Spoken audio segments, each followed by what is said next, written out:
Bismillah, alhamdulillah wassalatu wassalamu ala asyrafil mursalin wa ala alihi wa sahbihi ajmain. Rabbi shrah li sadri wa yassir li amri wa hlul 'uqdatam min lisani yafqahu qawli. Uh, Assalamualaikum warahmatullahi wabarakatuh. Kami ucapkan kepada pensyarah yang kami kasihi iaitu Ustazah Najati binti Jalil dan semua sahabat-sahabat sekalian lah. Okey, insya-Allah pada kali ini kami akan membentangkan melalui subjek pentaksiran dalam pendidikan Islam iaitu tajuk kami iaitu Kebat Isu Pentaksiran dalam Pendidikan Islam. Seterusnya sebelum kami memulakan pembentangan kami, saya akan memperkenalkan ahli-ahli kumpulan kami iaitu saya Ahmad Kamal bin Abdullah. Yang kedua ialah Ustaz Muhammad Afif bin Rosli dan seterusnya Ustaz Asri bin Akhdin.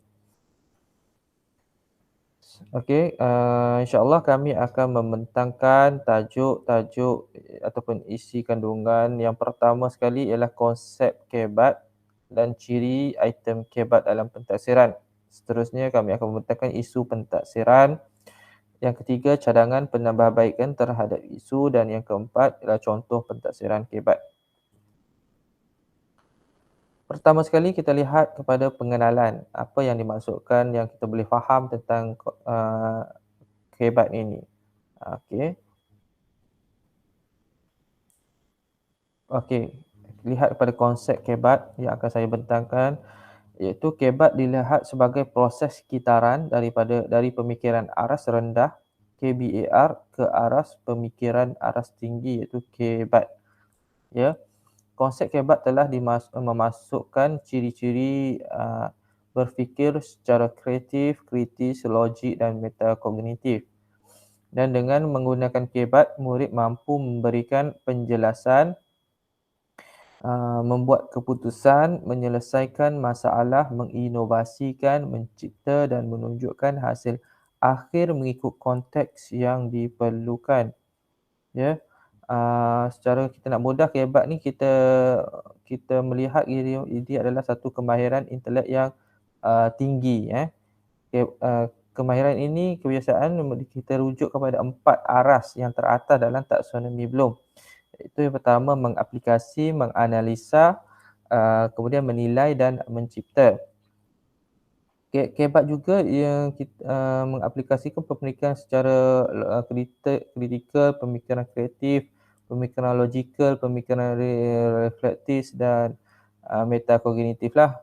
Secara mudahnya, murid ni mencerap sesuatu data atau maklumat, kemudian diproses dalam minda dan akhirnya dikeluarkan semula dalam pelbagai bentuk. Ya. Okey. Kemudian kita fahami ciri-ciri item kebat dalam pendidikan Islam.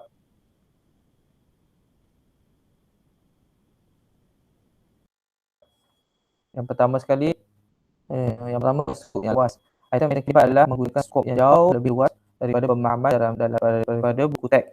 Pengetahuan asas adalah sebagai satu keperluan bagi membolehkan kebat dipraktiskan dalam cara pembelajaran. Maknanya kebat kita tidak terhad kepada sesuatu perkara, tapi dia merangkumi satu skop yang sangat luas untuk kita memahaminya. Okey, yang kedua ialah fakta. Fakta kini tidak lagi bersifat spesifik sahaja, malah perlu merentasi masa. Begitu juga dengan fakta, tidak akan terhad kepada sesuatu perkara yang spesifik, tetapi dia perlu merentasi masa juga. Kemudian bermakna. Soalan kebat adalah bersifat boleh ditafsir dan juga mempunyai tahap persoalan yang mencabar pemikiran pelajar. Jadi soalan kebat ni ialah sesuatu perkara yang soalan itu merangkumi perkara yang boleh ditafsirkan oleh pelajar dan satu soalan yang mencabar pemikiran pelajar. Jika kalau soalan itu tidak mencabar, maknanya bukan kita panggil soalan kebat lah. Keempat, stimulus. Stimulus ni juga yang diberikan kepada setiap soalan merupakan stimulus pada situasi yang baharu. Stimulus ni kalau kita tahu dia juga disebut sebagai rangsangan dan ini juga bermakna ianya adalah situasi yang bukan lazim bagi murid tu. Kalau kita nak tahu stimulus ni mengandungi maklumat khusus dalam bentuk petikan, rajah, jadual dan lain-lain.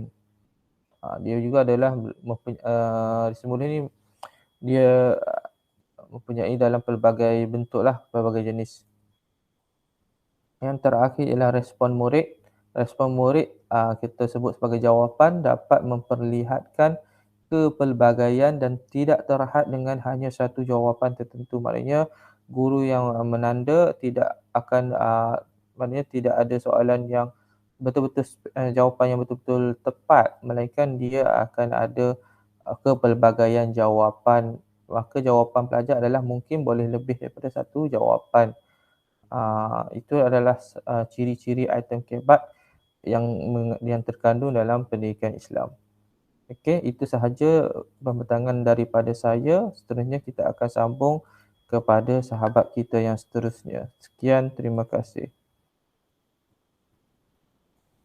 Assalamualaikum warahmatullahi wabarakatuh. Saya ucapkan terima kasih atas penyampaian yang baik daripada sahabat saya sebentar tadi. Baik, saya Muhammad Afif bin Rosli, insya-Allah akan menyambung perbincangan kemahiran berfikir aras tinggi yang mana dalam menjadi isu dalam pembinaan dalam pentadsiran pada hari ini.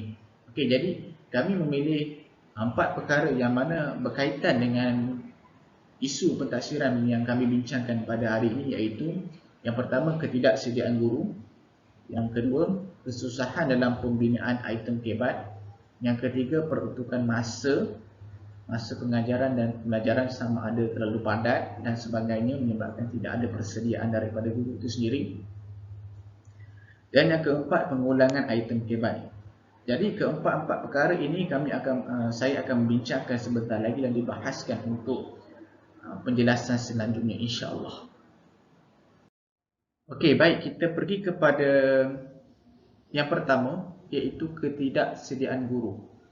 Ketidaksediaan guru dalam melaksanakan pentadsiran menyebabkan pelbagai masalah akan timbul, seperti kesahan, kebolehpercayaan, praktikaliti, pentadbiran dan pemantauan. Jadi, apa sebab berlakunya ketidaksediaan guru dalam membina satu item pentadsiran yang mengandungi kemahiran berfikir aras tinggi, iaitu disebabkan kebat ini ataupun pentadsiran ini berkaitan dengan isu kesahan dan kebolehpercayaan, praktikaliti, pentadbiran, pemantauan dan penyerahan, yang mana perkara-perkara ini menjadi kekangan kepada guru-guru dalam persediaan guru membina item pentadsiran yang mengandungi kemahiran berfikir aras tinggi. Kemudian yang kedua, ketidaksediaan guru juga berkait rapat dengan keyakinan guru terhadap pelaksanaan.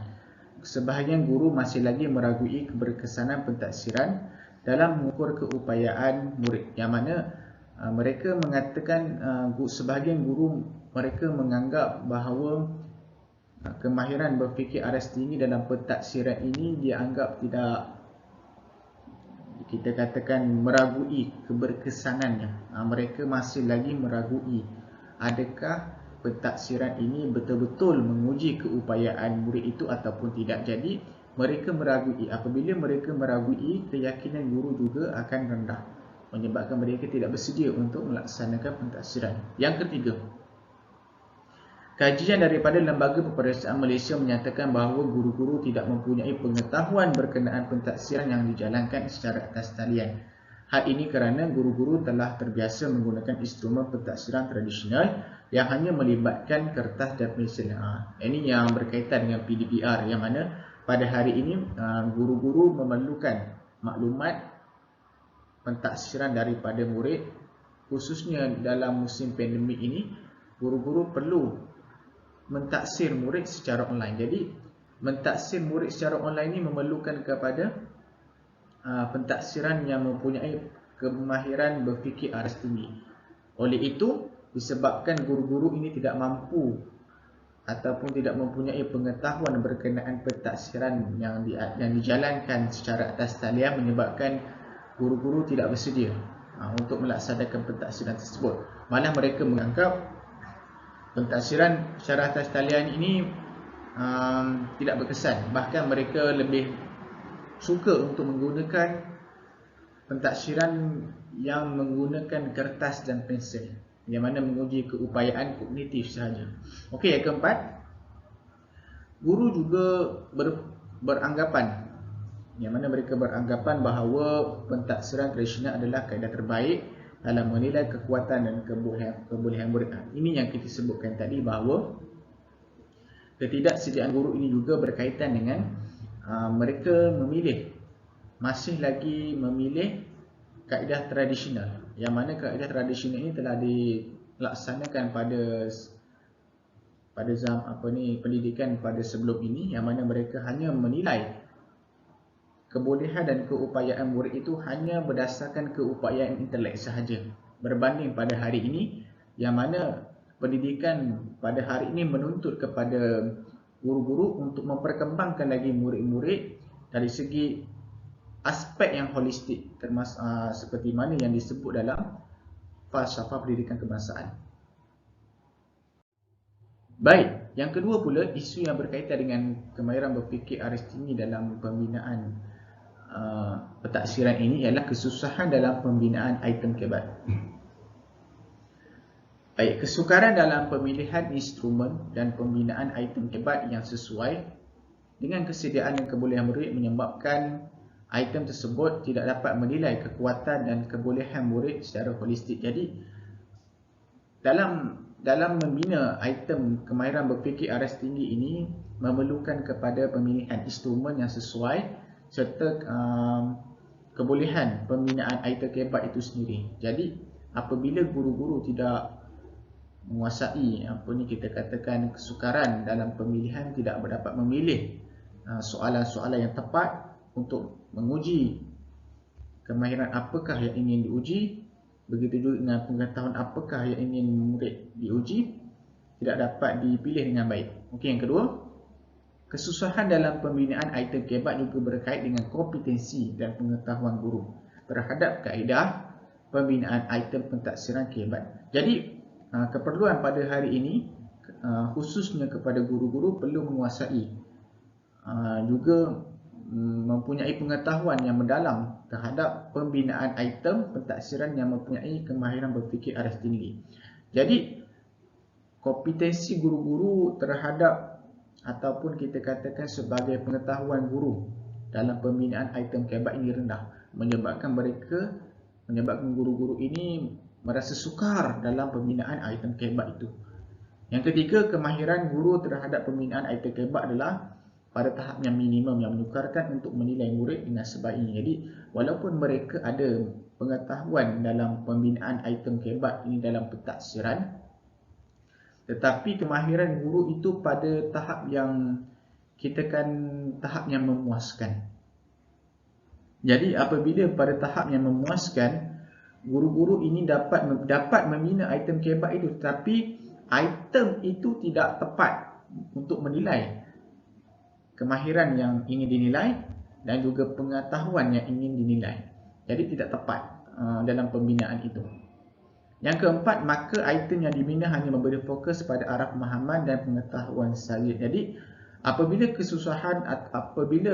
kompetensi guru-guru terhadap pembinaan item kebat ini rendah, begitu juga dengan pengetahuan guru terhadap pembinaan item kebat ini rendah, menyebabkan guru-guru memilih untuk membina pentadsiran itu hanya dengan memberi fokus kepada aras pemahaman dan pengetahuan saja, yang mana aras ini dikenali sebagai kebar, iaitu kemahiran berfikir aras rendah, tidak menguji kepada kemahiran berfikir aras tinggi.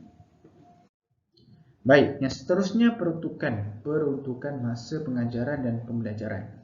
Dalam melaksanakan pentadsiran, guru hendaklah diperuntukkan masa yang mencukupi sepanjang ataupun untuk proses PDP iaitu pengajaran dan pembelajaran.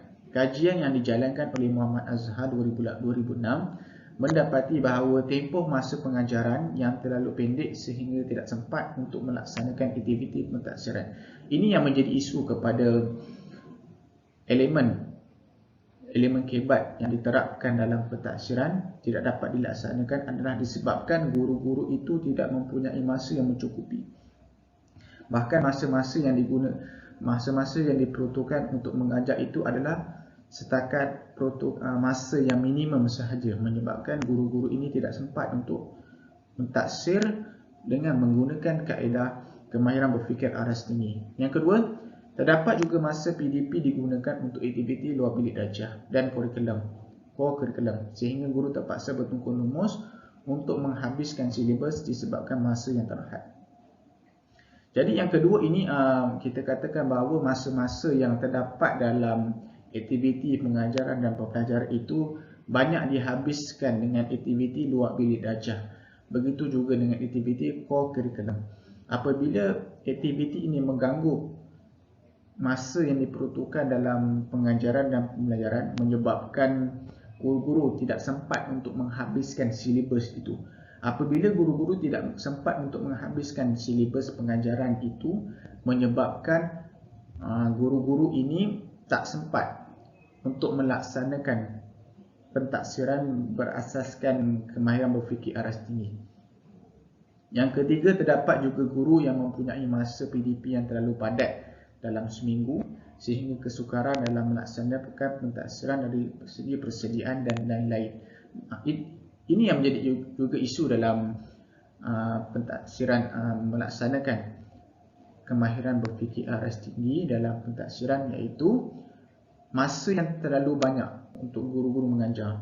Kadang-kadang seorang guru itu terpaksa mengajar 40 masa dalam seminggu.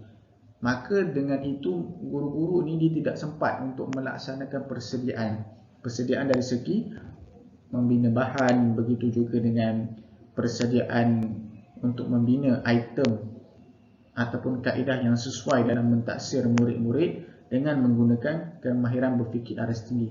Oleh itu, kesemua perkara ini menjejaskan kualiti PDP serta pentaksiran. Jadi, peruntukan masa pengajaran dan pembelajaran yang terlalu padat, mengajar terlalu banyak, begitu juga dengan peruntukan masa mengajar terhadap satu subjek itu hanya pada tahap yang rendah, menyebabkan aktiviti pentaksiran yang mempunyai elemen kebat tidak dapat dilaksanakan dengan baik. Baik, yang seterusnya berkaitan dengan pengulangan item kebat. Walaupun penggunaan kebat digunakan dan diaplikasikan dalam pentaksiran, tetapi item yang digunakan berulang-ulang menyebabkan murid sudah terbiasa dengan item tersebut. Ini yang menjadi isu kita pada hari ini, yang mana item-item soalan ataupun item pentaksiran yang digunakan untuk mentaksir murid-murid adalah item yang berulang, yang mana item-item ini telah digunakan pada tahun-tahun yang sebelumnya. Jadi tidak ada penambahbaikan, tidak ada pembaharuan dalam pembinaan item itu, menyebabkan item itu tidak berkesan dalam membina kemahiran berfikir aras tinggi dalam intelek murid-murid itu sendiri. Pengulangan item kebat ini adalah disebabkan kekurangan sumber rujukan yang diperolehi selain kemampuan membina item pada berahap. Item kebat berada pada tahap yang minimum dalam kalangan guru-guru pendidikan Islam. Jadi, pengulangan item kebat ini banyak faktornya, antaranya yang kami dapat adalah disebabkan kekurangan sumber rujukan. Yang mana sumber rujukan ini mereka tidak banyak, terhad kepada rujukan yang sama, terhad kepada rujukan yang berulang-ulang. Oleh itu, menyebabkan item itu berulang-ulang digunakan pada tahun ini dan tahun depan masih lagi digunakan. Murid-murid boleh baca. Bahkan item kebat, item tersebut walaupun menguji kemahiran berfikir aras tinggi, tetapi murid-murid masih tidak mencabar lagi pemikiran murid-murid itu sendiri. Sebagai contoh yang kita sebutkan tadi, item yang dibina adalah sama pada setiap tahun dari segi strukturnya, arahannya dan sebagainya. Assalamualaikum warahmatullahi taala wabarakatuh. Saya Ahmad Asri bin Ahmad Al-Khirdin akan membincangkan mengenai topik cadangan penambahbaikan.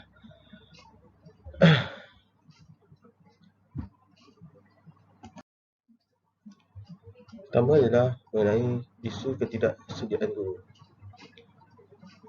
Cadangannya adalah guru perlu mengubah teknik pengajaran dan pembelajaran yang lebih efektif supaya dapat menggalakkan murid untuk berfikir secara kreatif dan kritis. Di sini perlunya guru mengkaji soalan-soalan kebat untuk jadikan bahan PDP semasa dalam proses pengajaran dan pembelajaran. Khususnya adalah isu kesusahan dalam pembinaan item kebat. Cadangan penambahbaikan ialah penekanan yang lebih serius terhadap penggunaan item kebat dapat meningkatkan kemahiran guru dalam membina soalan beraras tinggi. Ia bertepatan dengan PPP 2013 hingga 2025 dan juga falsafah pendidikan Malaysia yang mana menggalakkan semua guru dapat belajar sepanjang hayat supaya dalam proses pengajaran ini elemen kebat ini dapat dipraktikkan dalam pembinaan item kebat. Seterusnya, isu kekurangan sekolah rujukan sebagai panduan dan latihan untuk membina item soalan beraras tinggi. Cadangannya adalah memperbanyakkan bahan sokongan dan rujukan tentang pentadbiran kebat di sekolah, di mana isu ini pihak pentadbir itu juga dengan guru besar perlulah menyokong usaha guru untuk membanyakkan bahan yang tergolong daripada item kebat yang dapat digunakan oleh guru sekolah. Dan seterusnya, pihak kementerian boleh menyediakan pelbagai bentuk item yang boleh dijadikan panduan oleh guru untuk membina item. Di sini guru-guru terpaksa menunggu item kebat yang disediakan oleh pihak kementerian, khususnya pihak KPM, supaya mudah untuk jadikan bahan rujukan kepada guru di sekolah. Seterusnya ialah isu pengulangan item kebat. Cadangan penambahbaikan ialah proses pembinaan item dan instrumen pentadbiran akan ditingkatkan dan kualiti soalan pentadbiran serta menyediakan manual pembinaan item kebat akan dipilih yang berjadikan aras tinggi. Ini bermakna guru-guru haruslah, bagi mengelakkan soalan-soalan ini berulang, guru haruslah menyediakan satu soalan yang khas seperti menyediakan menu pembinaan item kebat supaya mudah dipilih, letakkan dalam satu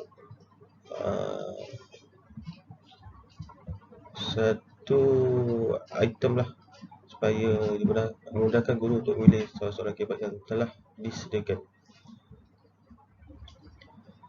Isu seterusnya adalah kesusahan dalam pembinaan item kebat. Cadangannya adalah penekanan yang lebih serius terhadap penggunaan item kebat dapat meningkatkan kemahiran guru dalam membina soalan beraras tinggi. Jadi di sini adalah guru haruslah membiasakan diri untuk membina soalan dan mengusulkan item kebat, tidak kira semasa proses pembelajaran atau dalam pentadbiran itu sendiri, terutama di dalam kelas, supaya guru-guru akan terbiasalah dalam membina soalan item yang bercirikan kebat ini. Isu yang seterusnya ialah selesa dengan kaedah tradisional. Guru perlu meningkatkan kekerapan penggunaan item pentadbiran kebat semasa proses pengajaran dan pembelajaran serta pentadbiran dijalankan. Ini penting bagi guru untuk perbaiki segala kelemahan yang ada dalam PDP. Jadi kita sebagai guru Kita sebab maklumlah bahawa proses atau PAK 21 ini menggalakkan guru-guru untuk menggunakan item kebat ini supaya murid sentiasa dapat berfikir secara kritis dan kreatif, terutama dalam proses perencanaan pembelajaran, supaya bagi mengelakkan guru menggunakan kaedah tradisional, kita perlulah menggunakan kaedah PAK 21 yang mana terdapat 40 lebih kaedah ini, supaya guru tidak terbiasa menggunakan kaedah tradisional ini. Seterusnya adalah contoh item kebat. Di sini saya akan membawakan beberapa jenis item kebat. Antaranya ialah ini adalah soalan berbentuk adjektif dan subjektif.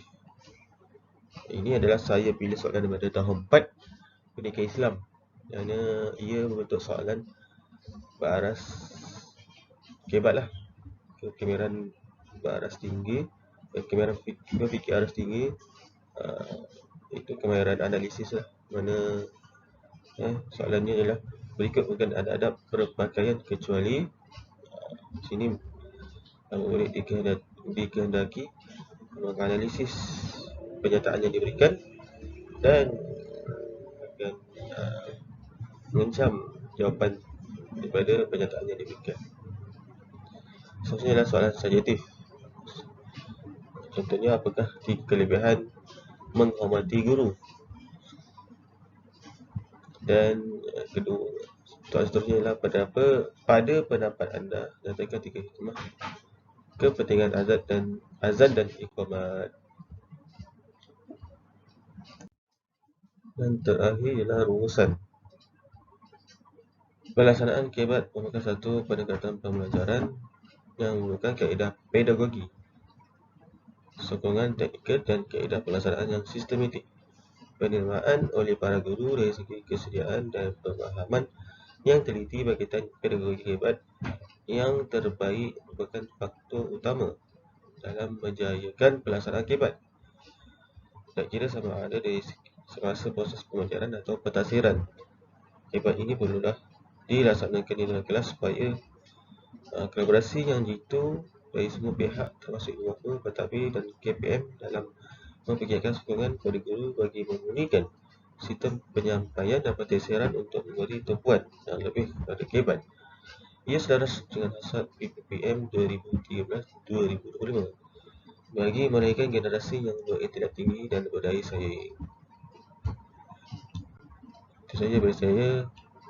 Terima kasih. Wabillahi taufiq wal hidayah. Wassalamualaikum warahmatullahi wabarakatuh.